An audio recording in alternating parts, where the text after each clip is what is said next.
మా వంటల ఛానల్కు స్వాగతం సుస్వాగతం అండి. ఈరోజు మీకు గుమ్మడి కొనలతో వేపుడు ఎలా చేసుకోవాలో చూపిస్తానండి.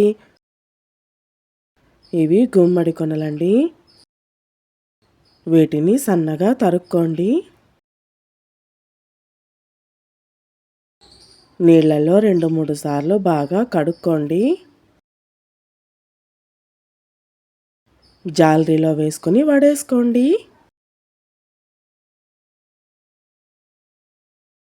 బాండ్లీలో కొద్దిగా నూనె వేసుకొని అర స్పూన్ ఆవాలు వేసుకోండి. అర స్పూన్ జీలకర్ర వేసుకోండి. 1 స్పూన్ శనగపప్పు వేసుకోండి. 1 స్పూన్ ఉద్దిపప్పు వేసుకోండి.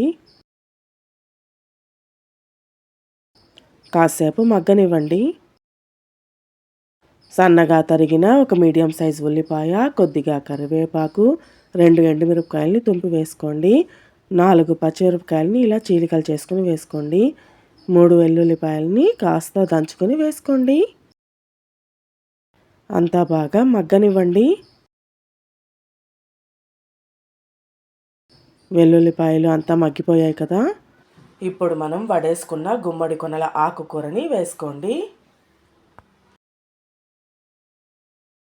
కాసేపు బాగా మగ్గనివ్వండి.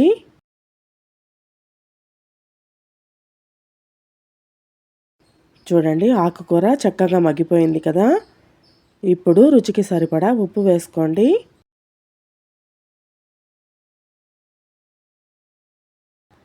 కాసేపు మగ్గనివ్వండి. కొద్దిగా పచ్చి కొబ్బరి వేసుకోండి. చాలా బాగుంటుందండి. మీరు ఒక్కసారి ట్రై చేసి చూడండి. నచ్చినట్లయితే మా వంటల ఛానల్ను సబ్స్క్రైబ్ చేసుకోండి మరియు కొత్త రుచులను ఆస్వాదించండి.